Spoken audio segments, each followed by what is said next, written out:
بہت تلاش کیا، اونٹنی نہ ملی، اب اسے یقین ہو گیا مجھے مرنا ہے، جنگل، کھانا نہیں، پانی نہیں، سواری نہیں، منزل کا آتا پتہ نہیں، اب مجھے مرنا ہے، موت کے انتظار میں لیٹ گیا۔ تھوڑی دیر میں دیکھا اونٹنی سامنے چلی آ رہی، کھانا بھی آ گیا، پانی بھی آ گیا، سواری بھی آ گئی، بڑا خوش ہوا۔ اب کہنا تو یہ تھا یا اللہ تو میرا رب، میں تیرا بندہ، لیکن خوشی میں آ کر دماغ کام نہیں کر رہا ہے۔ کہنے لگا یا اللہ تو میرا بندہ، میں تیرا رب۔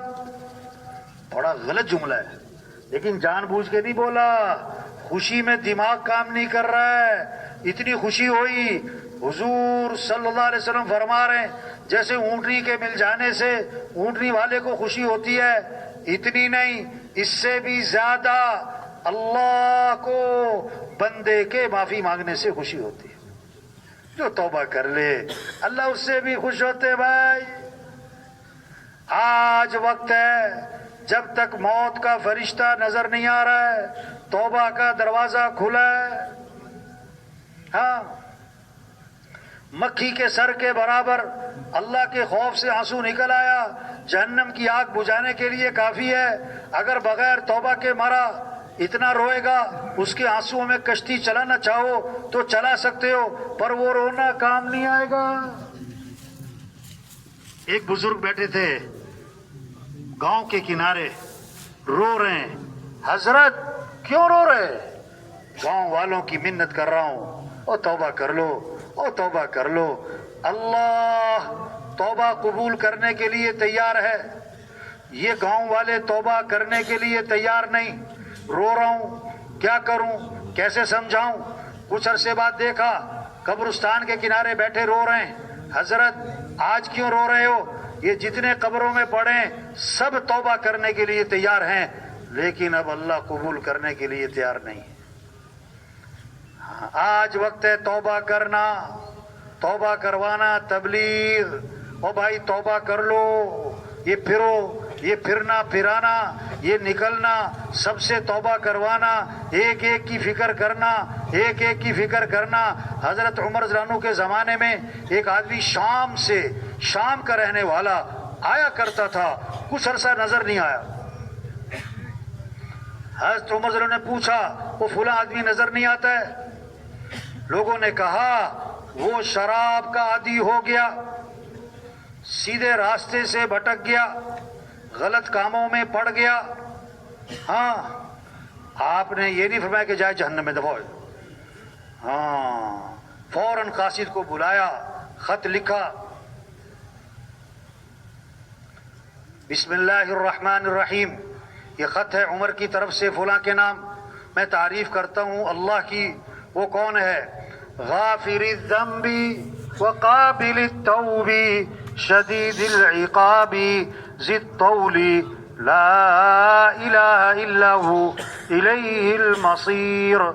والسلام علیکم۔ یہ خط تھا، قاصد سے فرمایا جاؤ تلاش کرو، شام تک پہنچے اور اسی کے ہاتھ میں دینا جب نشہ اتر جائے۔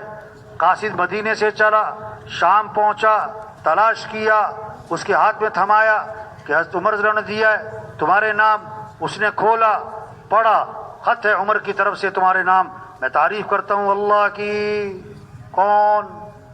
غافر الذنب، گناہوں کو معاف کرنے والا ہے، قابل التوب، توبہ کو قبول کرنے والا ہے، شدید العقاب، بڑی سخت پکڑ والا ہے، ذی الطول، طاقت قدرت والا ہے، لا الہ الا ہو، اس کے سوا کوئی بندگی کے لائق نہیں ہے، الیہ المصیر، جانا اسی کے پاس ہے۔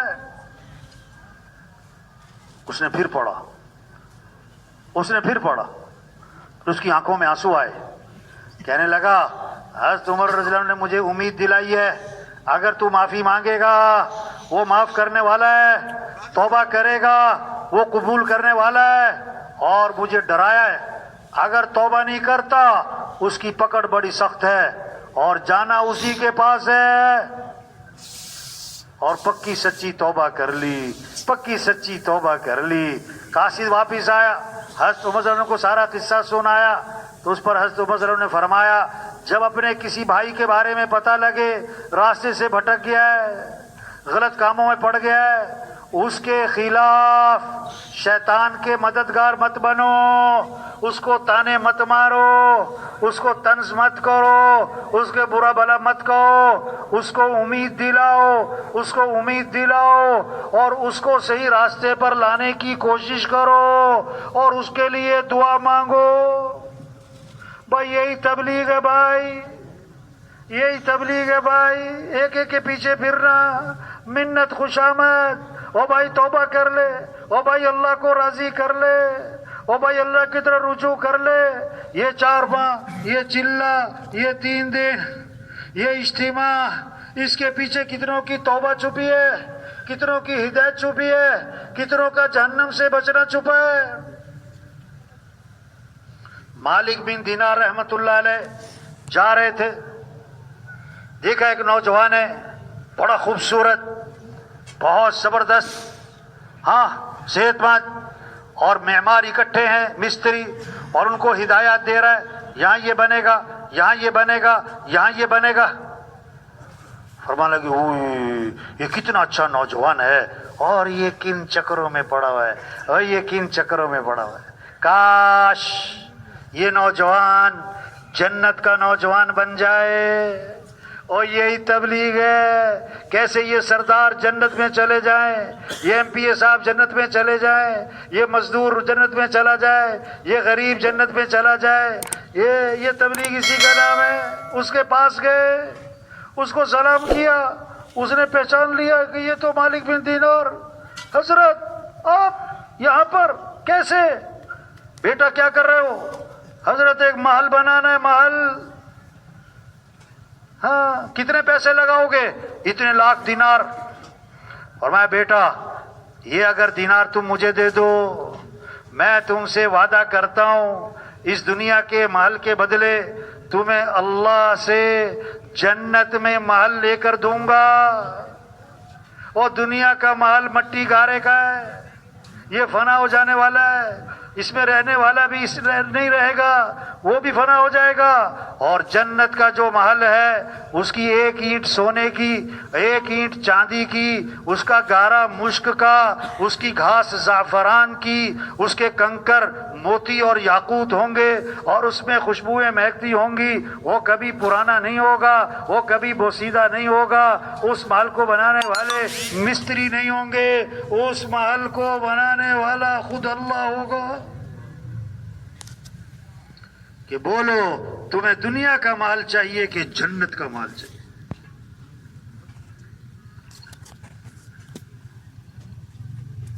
عقل مند تھا, عقل مند, بے وقوف نہیں تھا کہ چلو چلو مولوی صاحب ہمیں سب پتہ ہے, چلو نکلو یہاں سے.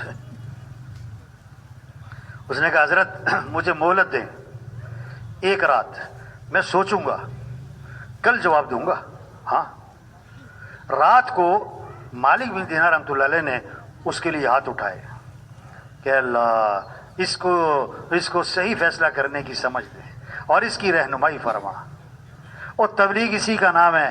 دن میں محنت کرو, ایک کے پیچھے پھرو, اور رات کو اس کے لیے دعا مانگو.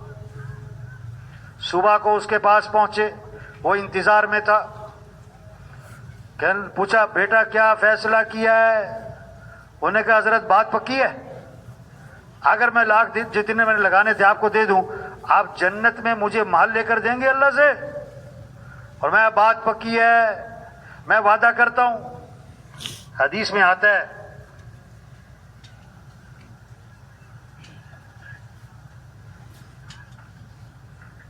بہت سے پراگندہ بالوں والے, بال بکھرے ہوئے, غبار آلو چہرے والے, مٹی پڑی ہوئی ہے.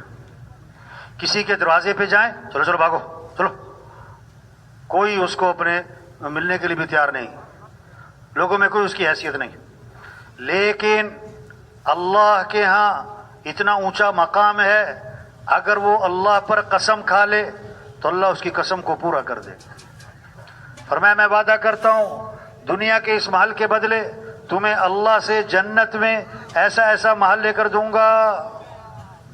وہ اندر گیا, دنانیر کی بوری اٹھا کے لایا اور سامنے رکھ دی اور ایک کاغذ اور قلم ہاتھ میں دیا کہ حضرت پرچہ لکھ دیں. پرچہ شریعت کا مسئلہ کیا ہے بھائی؟ جب لین دین کا معاملہ کرو تو کیا کرو؟ بولو بولو بھائی, جب لین دین کا معاملہ کرو تو کیا کرو؟ لکھت پڑھت. ہاں پرچہ لکھ دیں. مالک بن دینار تو نے لکھا بسم اللہ الرحمن الرحیم, یہ اقرار نامہ ہے مالک بن دینار کی طرف سے اس نوجوان کے لیے دنیا کے اس محل کے بدلے اللہ سے جنت میں ایسا ایسا محل لے کر دوں گا, والسلام علیکم. پرچہ اس کے ہاتھ میں دیا اور دنانیر لے کر واپس آئے اور شام تک سارے کے سارے دنانیر اللہ کے راستے میں خرچ کر دی.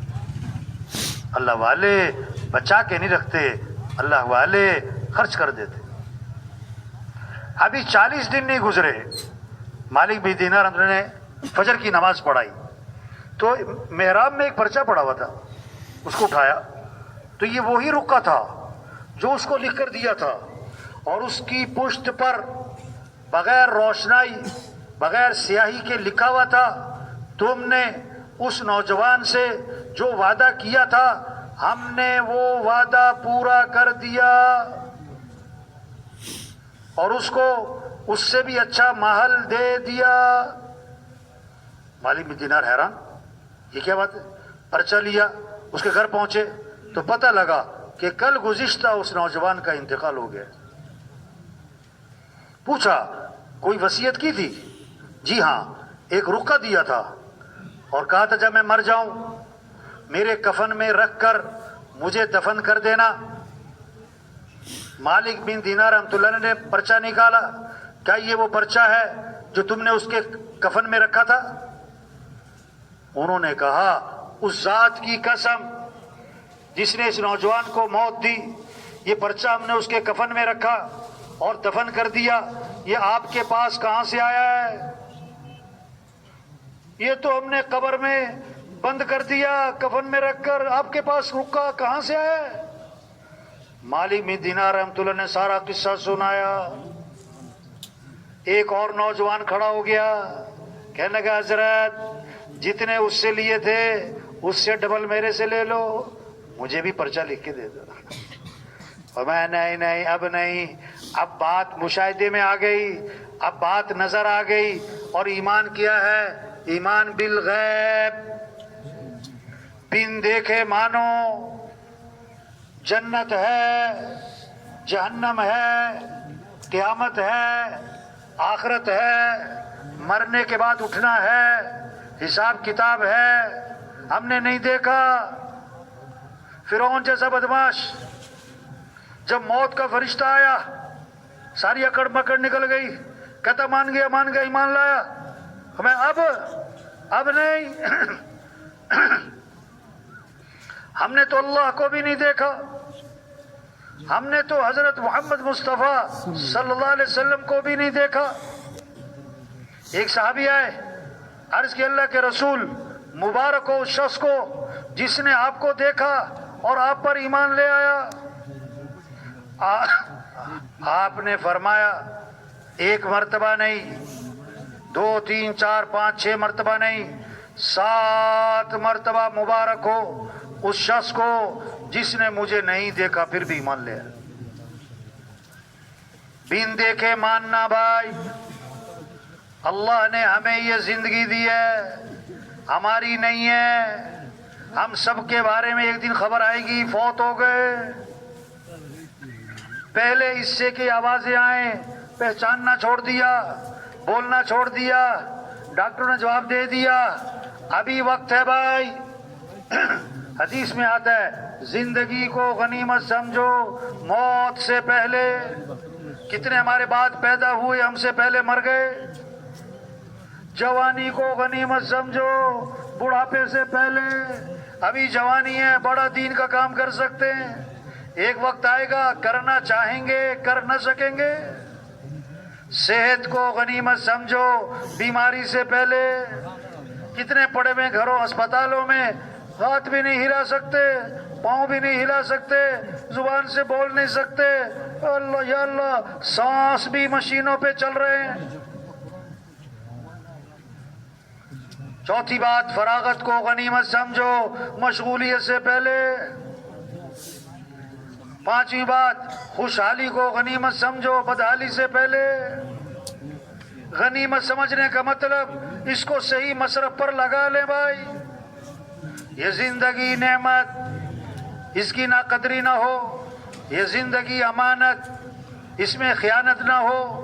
اس زندگی کا سب سے بہترین مصرف یہ دعوت، یہ تبلیغ، یہ انبیاء کا کام، یہ اللہ کے دین کو لے کے پھرنا، یہ گاؤں گاؤں بستی بستی گھر گھر لوگوں کو اللہ کی طرف بلانا۔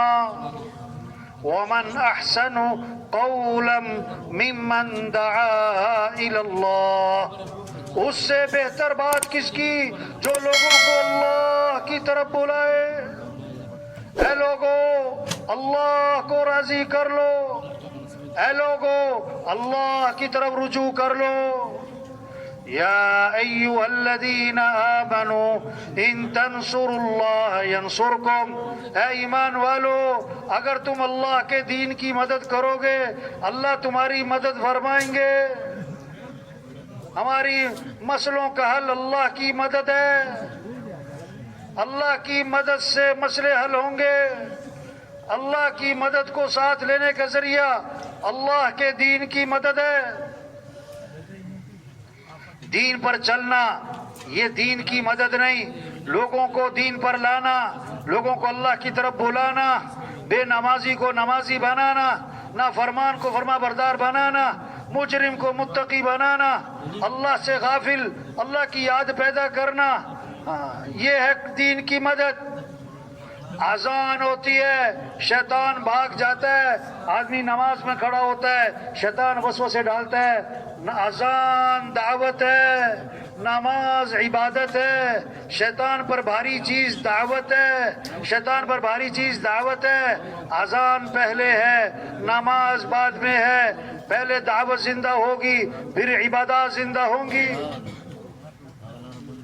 ہاں آج مسلمان بھول گیا، دین کا کام چھوڑے، اس لیے اللہ کی نگاہ سے گر گئے۔ یہ مسائل، یہ پریشانیاں جسے دیکھو یہ پریشان، جسے دیکھو پریشان، حل کیا ہے؟ توبہ، حل کیا اللہ کی طرف رجوع، حل کیا ہے مسجدوں کو آباد کرنا۔ یہ اس کی محنت ہے بھائی۔ یہ اجتماع تو بہانہ ہے، یہ تو عنوان ہے، چلو کسی بہانے آئے، بزرگوں سے ملنا ہے، دعا میں شریک ہونا ہے، پریشانی ہے چلو اجتماع میں، یہ تو بہانہ ہے۔ اصل کام اپنی حیثیت کو پہچانے بھائی، رزق مقدر کا ہے، نہ زیادہ ہونا ہے نہ کم۔ حدیث میں آتا ہے جو تھوڑے رزق پر اللہ سے راضی ہو جاتا ہے اللہ بھی تھوڑے عمل پر اس سے راضی ہو جاتے ہیں۔ حدیث میں آتا ہے جیسے موت آدمی کو تلاش کرتی ہے اس کا رزق بھی اسے تلاش کرتا ہے۔ ہم دنیا میں اس لیے نہیں آئے کہ مال کمائیں، ہم دنیا میں اس لیے نہیں آئے کہ خواہشات پوری کریں۔ ہماری زندگی کا مقصد اللہ کا دین دنیا میں زندہ ہو، اللہ کا کلمہ بلند ہو، سارے انسانوں کو ہدایت ملے، غیروں کے لیے اسلام کا دروازہ کھلے۔ جب اسلام مسلمانوں کی زندگی میں آئے گا، اسلام میں جاذبیت، اسلام میں کشش، اسلام میں حسن، اسلام کھینچے گا غیروں کو اسلام کی طرف۔ اگر زندگیوں میں ہو،